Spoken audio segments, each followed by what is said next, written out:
It begins with a frantic call to 911. The voice on the other end is desperate, panicked. "Someone killed my parents."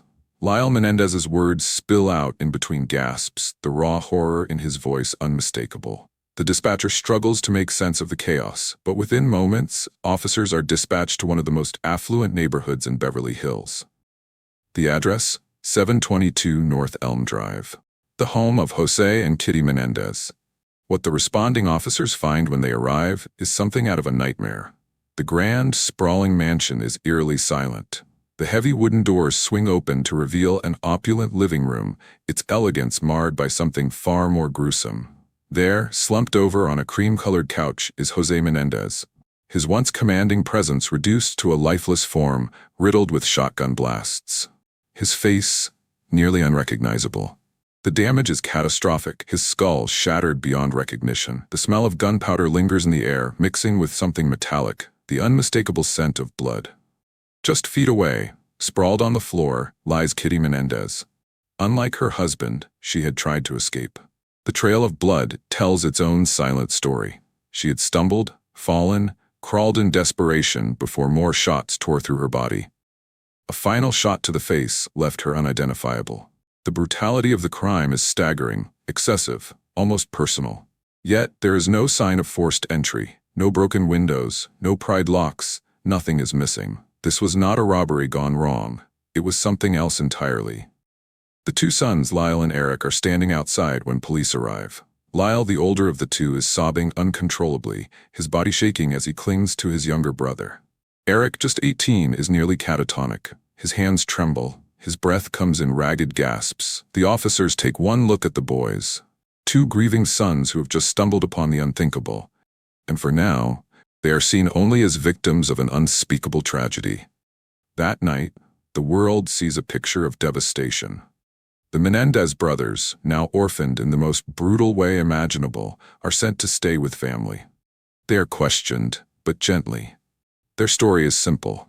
They had gone out to see a movie that evening and returned home to find their parents slaughtered. They have no idea who could have done this.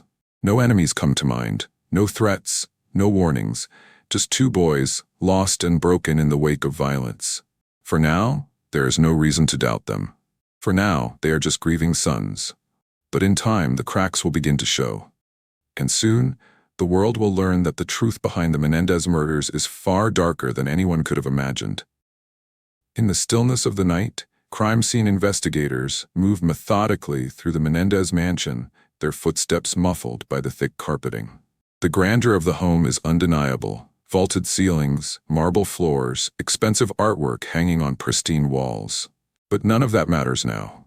The crime scene tells its own story, one of unspeakable violence, one that no amount of wealth or prestige could shield against. The bodies of Jose and Kitty Menendez remain where they fell, the carnage frozen in time. The first responders had recoiled at the sheer brutality. Jose's head is almost obliterated, unrecognizable except for the outline of his body slumped against the couch. Kitty's remains are scattered across the floor, her silk nightgown stained with deep crimson, her lifeless eyes staring at nothing. The weapon used? A 12-gauge shotgun. Not a quick, clean execution, not the work of a professional hitman. This was something else, something more personal. The medical examiner will later confirm what the scene already suggests. Jose Menendez was shot point blank, the first blast taking him by surprise. The force threw him back against the couch. Then, more shots, delivered methodically, ensuring there was no chance of survival. The final shot obliterated his skull completely. Kitty's death was different. She had fought. The pattern of blood splatter suggests she had managed to get up, to run, to scramble for her life. But the killers, whoever they were, had chased her down, shot after shot. The first blasts had knocked her to the floor. But she was still alive, still trying to crawl away. More shots followed, tearing into her arms, her chest, her legs. The final one, delivered as she lay helpless, erased any trace of recognition from her face. The investigators take note of the lack of forced entry. No broken locks, no signs of struggle beyond the immediate area where Kitty had tried to flee. Whoever did this had walked in without resistance, and they had come prepared. The sheer number of rounds fired suggests reloading. This wasn't a crime of passion committed in the heat of the moment. It was premeditated, precise, methodical, and yet, something doesn't sit right. A robbery gone wrong? Unlikely. Nothing had been taken. Wallets, jewelry, expensive watches all untouched. The house was filled with valuables, and yet, not a single item was missing. No security alarms had been triggered. No neighbors reported hearing anything suspicious. Just the deafening blasts of a shotgun in the night, and then silence. The police began questioning those closest to the Menendez family. Had Jose made enemies? Was this a business deal gone wrong? An act of revenge? Those who knew him described him as a powerful man, a man who controlled everything around him with an iron grip. A man who had no patience for weakness, even in his own home. But powerful men have powerful enemies. It is a theory investigators cannot ignore. And yet, something else keeps pulling their attention back to the two young men standing outside the crime scene. The sons, the ones who had discovered the bodies. Lyle and Erik Menendez appear shattered. They wail, they sob, they clutch each other as if trying to hold on to the last shred of their family. But something feels off. Detectives notice how quickly their emotions shift, from inconsolable grief to near calm in a matter of moments. And then there's their behavior in the hours that follow. Rather than staying with police, rather than breaking down in horror at the sight of their parents' murder, the brothers leave the scene almost immediately. They check into a luxury hotel. They make phone calls. Within days, they begin spending money. A lot of money. At first, no one questions it. No one wants to believe that two boys, now orphans, could be capable of such horror. But the inconsistencies in their behavior, the strange gaps in their timeline, and the overwhelming brutality of the crime itself leave investigators with a growing, unshakable suspicion. If this wasn't the work of an outsider, if there was no forced entry, no missing valuables, and no signs of any real struggle, then perhaps the answer isn't out there in the dark streets of Beverly Hills. Perhaps the answer has been standing right in front of them all along. In the weeks following the brutal murders of Jose and Kitty Menendez, their sons, Lyle and Erik, are seemingly lost in grief. At least, that is how it appears on the surface. The public sees two young men devastated by tragedy, their lives forever altered by an unimaginable act of violence. But behind closed doors, something else is happening. Something strange, something unsettling. Instead of retreating into mourning, the brothers begin spending money. A lot of money. Within days of their parents' deaths, they move into the presidential suite of the Beverly Hills Hotel. They eat at the most expensive restaurants, order the finest wines, and surround themselves with luxury. Lyle, the older brother, buys a brand new Rolex watch, as if time itself had given him a fresh start. He purchases a $60,000 Porsche and begins making bold business investments, acting as though he is the heir to an empire. Erik, the quieter of the two, is different. He isn't as brash, but his spending habits raise eyebrows nonetheless. He hires a private tennis coach, determined to turn himself into a professional athlete. He buys designer clothes, expensive jewelry, anything to distance himself from the tragedy of his past. But what shocks investigators the most is not just the extravagance. It is the speed of it. Within 6 months, the brothers have spent over $700,000 of their parents' fortune. The same fortune that, if their parents had lived, would have remained largely out of reach to them. The police take notice, the public takes notice, and soon the whispers begin. Grieving sons do not typically act this way. Grieving sons do not turn their parents' murder into an opportunity for self-indulgence.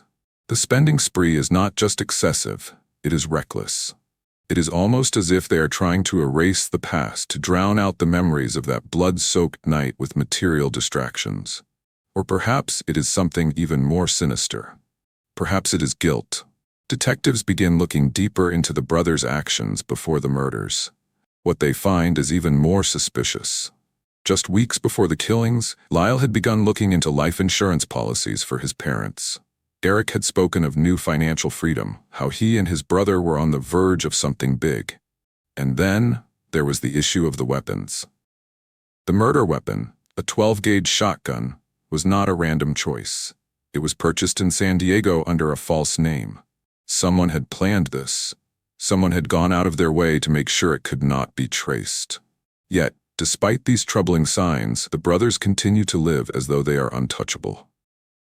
Lyle flies to New Jersey, parading his new wealth to friends and acquaintances.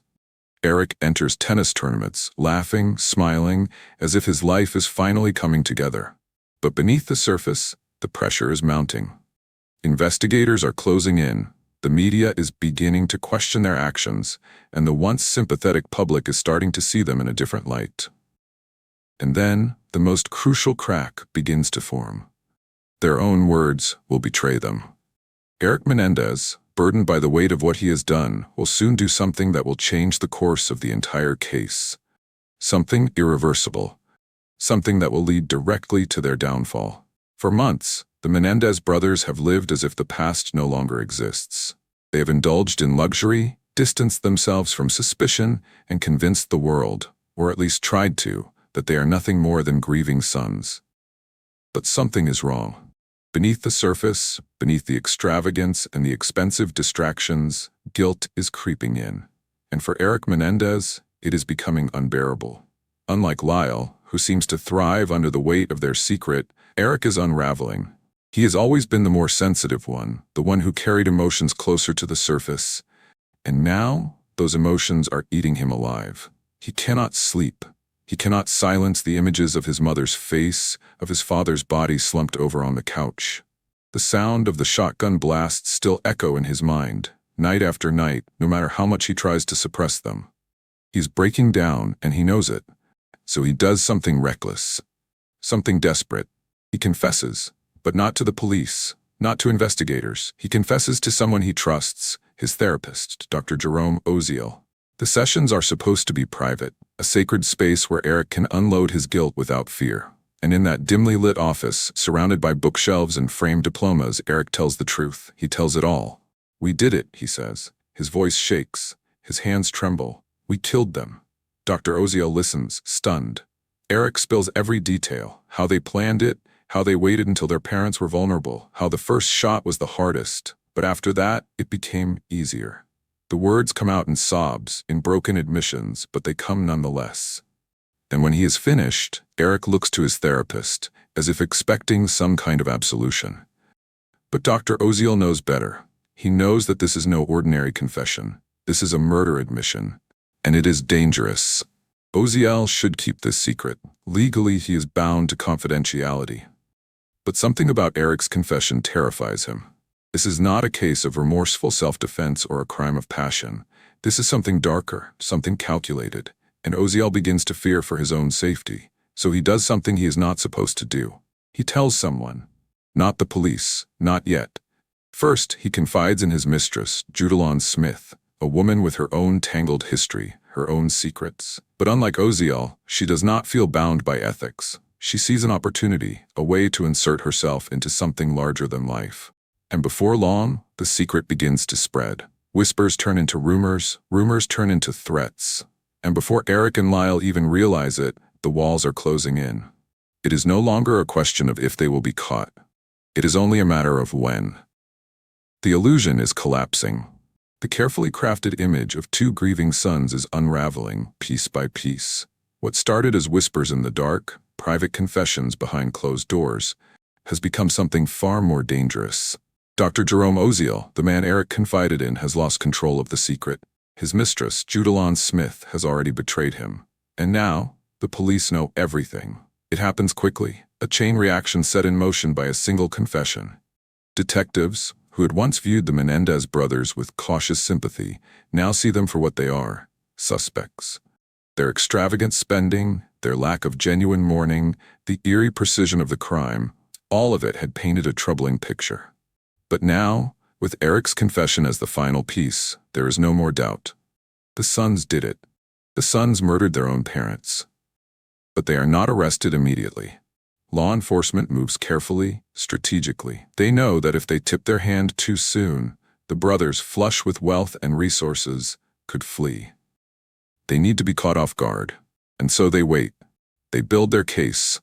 They strengthen the foundation of what will soon be one of the most sensational trials in American history. Then, on March 8, 1990, the time comes. The first to go down is Lyle Menendez. He is in Beverly Hills when the officers move in, surrounding him before he even has time to react. There is no dramatic chase, no resistance. just the cold steel of handcuffs locking around his wrists. He does not fight, he does not speak. The illusion of innocence is gone, and in its place is something colder, something more resigned. He knows this moment was inevitable. Erik, on the other hand, is not even in the country when it happens. He has been in Israel, trying to escape the crushing weight of his own guilt. But when he hears the news, when he learns that his brother is already in custody, he does something unexpected. He does not run, he does not hide. Instead, he returns to the United States. He walks straight into the hands of the police, as if surrendering is the only way to quiet the storm inside him. The headlines explode. The shocking arrest of the Menendez brothers shakes the nation. How could two privileged young men, raised in wealth and status, commit such a brutal crime? How could they gun down their own parents in cold blood? The media descends, cameras flashing, reporters shouting. The trial of the century is about to begin. And what the world will soon learn is that this case is far more complicated than anyone ever imagined. Because now, for the first time, Lyle and Erik Menendez are ready to tell their side of the story, and what they claim will change everything. The world has already made up its mind. Two wealthy young men, fueled by greed, gunned down their own parents in cold blood. That is the story the media tells. That is the narrative playing on every television screen across America. But as the trial begins, Lyle and Erik Menendez do something no one expected. They do not plead for mercy. They do not deny what they did. Instead, they reveal a secret, one so dark, so horrifying that it shatters everything the public thought they knew about this case. Lyle is the first to speak. In a packed courtroom, with cameras capturing every movement, he sits on the witness stand and utters words that silence the room. We were terrified of him, their father, Jose Menendez, the powerful Hollywood executive, the self-made millionaire, the man who built an empire with ruthless precision. To the outside world, he was a success story, a man who came from nothing and conquered everything. But to Lyle and Erik, he was something else entirely. A monster. A man whose cruelty knew no limits. A father who did not protect them, but preyed on them. Lyle's voice shakes as he tells the court about the years of abuse, the control, the manipulation, the fear. How Jose ruled the house with an iron grip, dictating every aspect of their lives. How he humiliated them, belittled them, treated them as possessions rather than sons. And then, the unthinkable. The physical and sexual abuse that, according to Lyle and Erik, had plagued their childhoods from the very beginning. Erik, the quieter of the two, takes the stand next. His testimony is even more devastating. He speaks of nights spent in terror, of the things his father did when no one was looking. He breaks down, sobbing, gasping for air as he recounts the horrors he endured. And then, in a moment that stuns the courtroom, he says something that will define the trial. I thought he was going to kill me. That was why they did it, they claim. Not for the money, not for greed, but for survival. They believed their father was going to kill them. They believed they had no other choice. The courtroom is divided. Some are horrified, sickened by the graphic details of the abuse. Others are skeptical. Is this the truth? Or is this a desperate attempt to justify murder? The prosecution argues that there is no evidence, no proof that Jose Menendez was the monster they describe. But the defense insists these were not cold-blooded killers. These were two broken boys who saw no way out. And then, the most shocking twist of all, their mother, Kitty Menendez. Why did they kill her too? If this was about escaping their father, why execute their mother with equal brutality? The defense has an answer for that too. Kitty, they claim, was not just a bystander. She knew what was happening, and she did nothing. Worse, she enabled it. She was addicted to drugs and alcohol, numbing herself to the horror inside her own home. She too had failed them. The trial is no longer about murder. It is about survival. It is about whether two young men, raised in unimaginable darkness, should be punished for the only escape they believed they had. And as the jury listens, as the world watches, one question lingers in the air. Were Lyle and Erik Menendez truly monsters? Or were they victims who finally fought back? The courtroom has become a battleground, not just of legal arguments, but of morality, psychology, and deep, unresolved questions about abuse and justice. Outside the courthouse, the nation is splitting into two sides. One side sees Erik and Lyle Menendez as calculating murderers, spoiled rich kids who slaughtered their parents for money. The other side sees them as broken victims, young men who had spent their entire lives under the control of a sadistic tyrant, and finally lashed out in the only way they knew how. Day after day, testimony after testimony, the trial unfolds like a psychological thriller in real time. The prosecution hammers their argument home. This was a crime of greed, nothing more. They point to the spending spree, the expensive watches, the sports cars, the high-end hotels. These were not the actions of two traumatized young men fearing for their lives. These were the actions of murderers who thought they had won. The defense fights back. They call expert witnesses, psychologists, trauma specialists, abuse survivors, who explain the long-term effects of childhood sexual abuse. They describe how victims can develop something called battered person syndrome, a psychological state where the victim truly believes their only escape is through violence. They paint Lyle and Erik not as killers, but as cornered animals, responding to years of torment with a primal, desperate act of survival. And then there is the testimony from those who knew the Menendez family, teachers, family friends, former employees.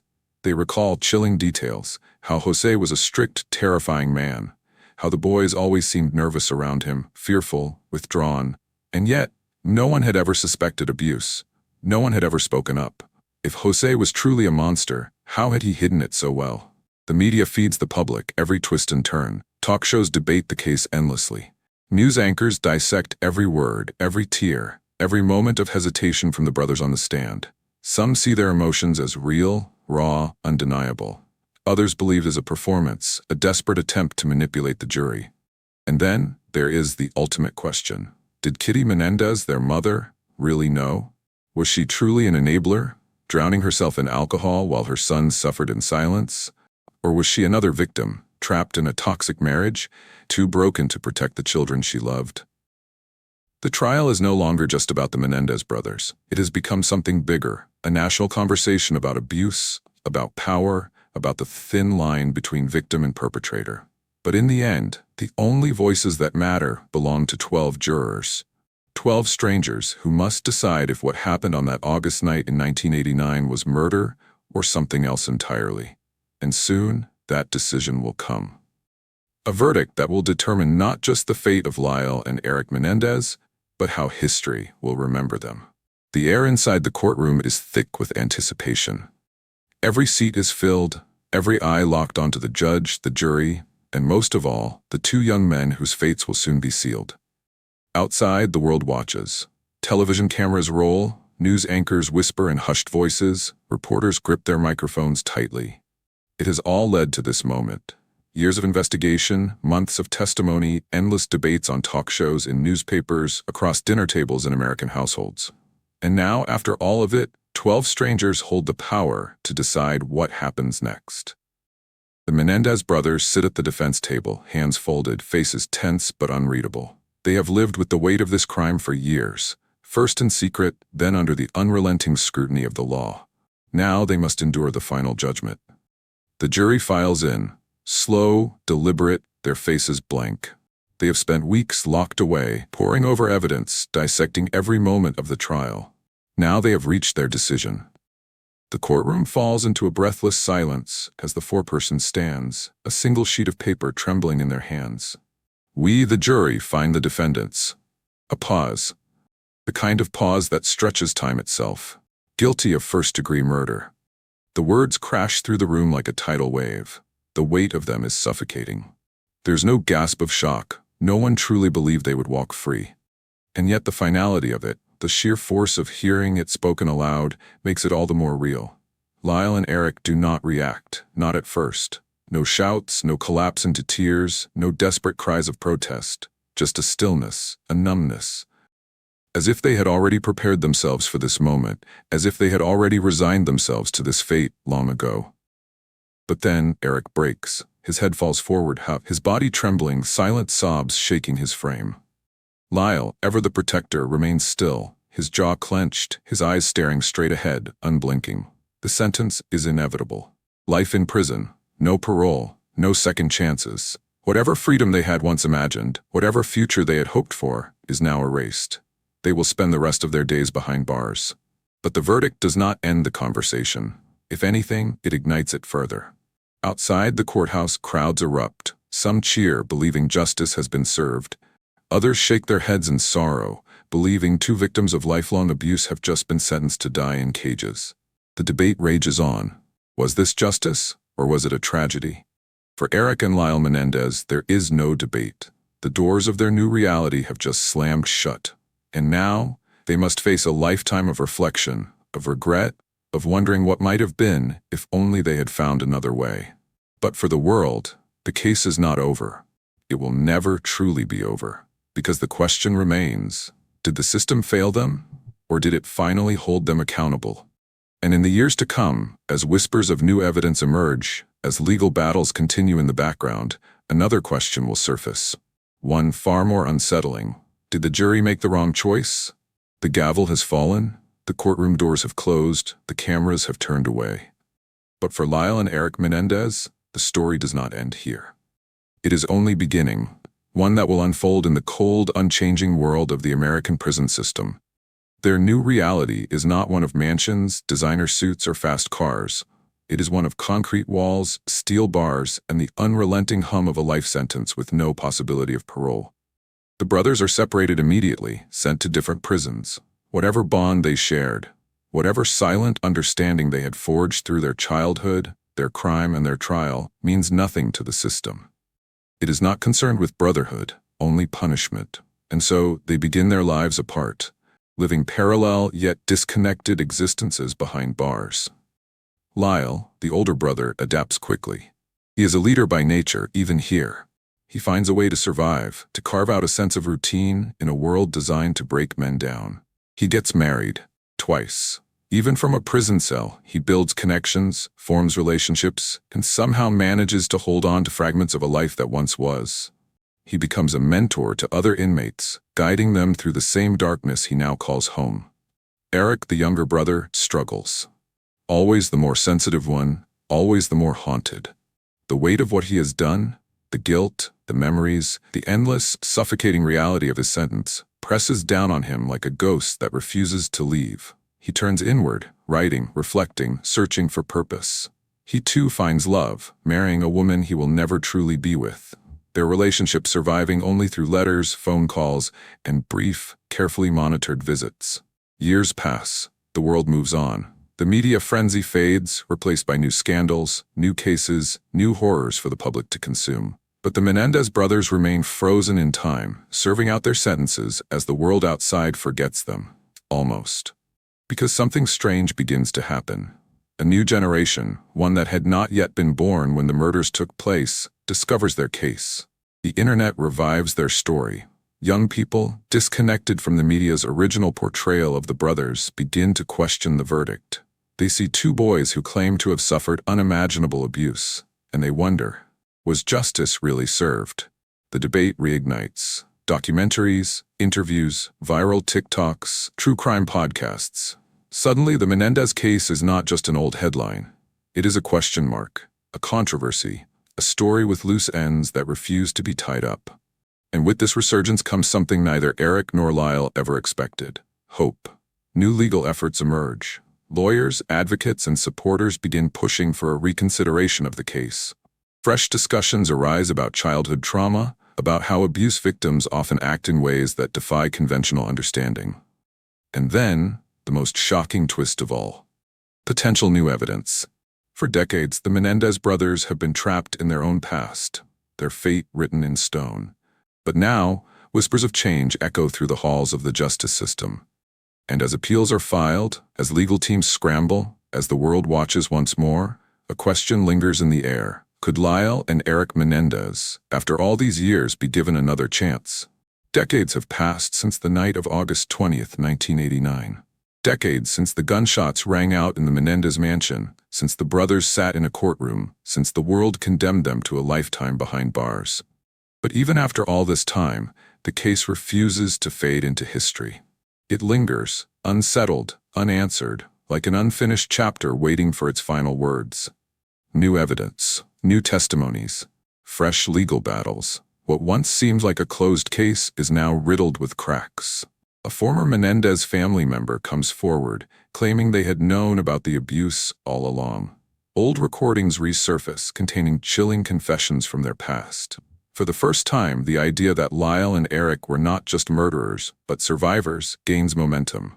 Legal teams fight for a retrial, arguing that critical evidence was ignored, that the jury was swayed by media sensationalism, that the justice system failed to recognize the psychological scars of prolonged abuse. Some call it a desperate attempt to rewrite history. Others see it as an overdue reckoning with the truth. And then, the most haunting question of all. If this case were tried today, with modern understandings of trauma, would the verdict be different? Would Lyle and Erik Menendez still be seen as ruthless killers?